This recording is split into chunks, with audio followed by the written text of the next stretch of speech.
Saya Nidia Winahurkantika, saya dari kelas B. Di sini saya akan membacakan sebuah cerpen yang berjudul Cinta Halusinasi. Aku tahu sekarang ada batasan. Aku menyadarinya. Terkadang ini terasa aneh, tapi harus begitu. Aku sudah putus darimu, jadi kini ada batasan baru. Aneh, tapi aku harus menerima. Ini pilihanku, tulis Bianca di buku diarinya pada suatu sore. Sudah 1 bulan setelah ia putus dari pacarnya Rio, akan tetapi Rio tak pernah hilang dari benaknya. Bukan karena Bianca masih menyukainya, bahkan sekarang ia menemukan alasan untuk membenci cowok itu. Rio adalah cowok pintar dan tidak kekanak-kanakan. Itu sebabnya dulu Bianca menyukai Rio dan sampai berani mengungkapkan perasaannya. Tetapi semua itu sekarang mulai tak masuk pada akal Bianca. Ia merasa bodoh karena berpacaran dengan alasan yang kurang kuat, yang sekarang bahkan tak ada apa-apanya di mata Bianca. Semua itu bagaikan debu. Terkadang ia jijik pada dirinya sendiri karena telah berpacaran. Dulu dia berkata tidak akan pacaran sebelum SMA. Tapi ucapan anak polos itu adalah dusta sekarang. Bianca berharap dia punya pengalih perhatian.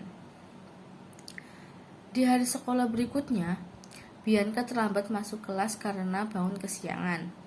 Maka ia mendapatkan kursi sisa di kelas. Ia duduk di sebelah murid baru selama pelajaran pertama. Cowok di sebelah Bianca itu hanya diam saja memperhatikan guru. Maka Bianca juga diam saja. Setelah bel istirahat pertama bunyi, teman-teman Bianca beranjak dari tempat duduk mereka masing-masing menuju kamar mandi, kantin, atau perpustakaan. Dan Bianca hanya memandangi mereka. Ia tidak dekat dengan siapapun di sini. Bisa dikatakan dia tak punya teman yang selalu bersamanya. Mereka bilang Bianca kurang bisa berekspresi dan sulit bergaul. Sekarang Bianca sudah tidak menghiraukan itu. Dia tak peduli pada mereka. Bagi Bianca, teman-teman sekelasnya hanya orang yang kebetulan satu ruangan dengannya dalam mencari pengetahuan. Bianca menyiapkan buku untuk pelajaran selanjutnya dalam diam. "Hei, namaku Arsa Aditya," kata murid baru yang semeja dengan Bianca. Bianca menyebut ukuran tangan Arsa. "Aku Bianca." Arsa mengangguk. "Salam kenal Bianca." Bianca tersenyum. Kalau dilihat-lihat, Arsa cukup tampan. Rambutnya dibelah samping. Ia juga lebih tinggi dibanding Bianca. Bianca tak berharap menjadi teman dekat Arsa. Apalagi Arsa tahu anggapan teman-teman tentang Bianca yang sulit berekspresi. Arsa Aditya ternyata cukup supel. Dia beradaptasi dengan sangat baik dan cepat di sekolah. Barunya ini, sekarang ia mengikuti ekstrakurikuler basket dan menjadi salah satu murid terkenal seantero SMP ini. Walau begitu, Arsa masih bergaul dengan Bianca. Bianca senang, ia akhirnya memiliki teman di sini.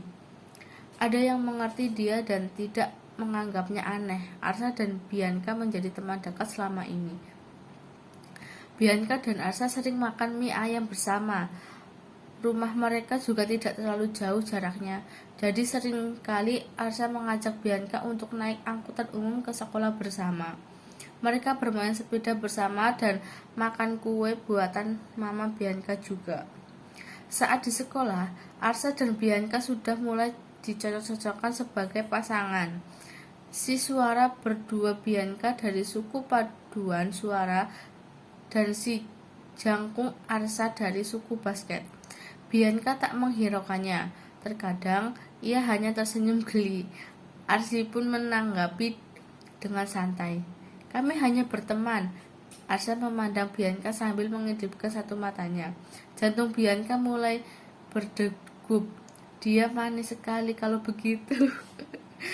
Bianca dan Arsya sering sekali curhat, dan Bianca selalu mendengarkan dengan sesama cerita Arsya serta memberi solusi yang baik.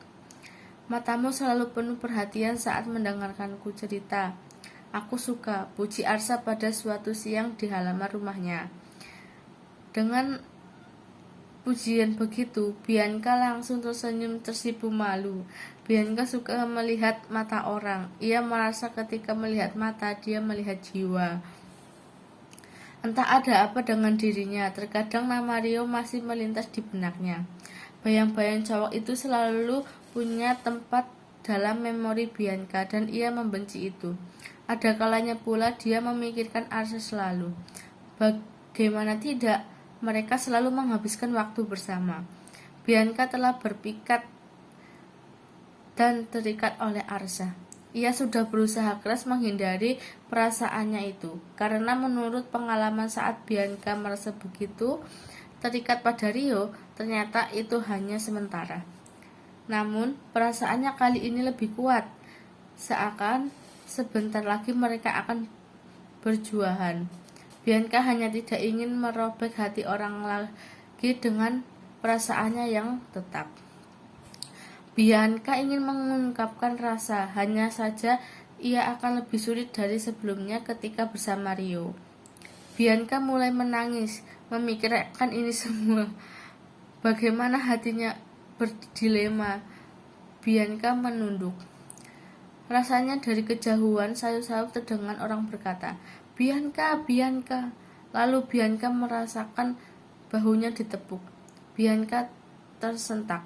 Kau sudah melamun lama sekali, kenapa? Tanya orang itu, yang tak lain dan tak bukan adalah Mama Bianca. Kamu halusinasi lagi ya? Tanya lagi. Bianca belum sepenuhnya sadar. Tenangkan dirimu, Mama keluar dulu ya. Bianca mengangguk pelan. Jadi, aku halusinasi berlebihan lagi. Ternyata tanya Bianca dalam hati. Itu artinya Arsya adalah buah halusinasiku. Bianca duduk di depan jendela. Kenangan indah bersama Arsya benar-benar hanya kenangan. Ia tak akan bisa mengingat Arsya lagi setelah 1 jam. Karena begitulah siklus halusinasi Bianca.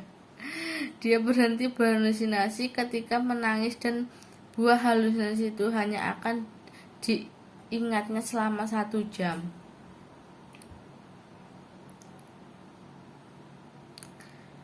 Hati Bianca remuk, bahkan ia belum sempat berpamitan pada Arsya. Bianca menatap awan gelap di atas sebagai kanopi kesedihannya. Titik-titik hujan mulai turun.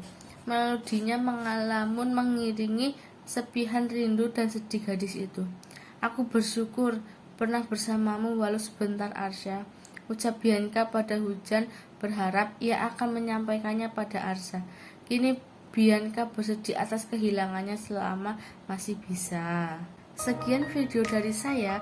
Wassalamualaikum warahmatullahi wabarakatuh.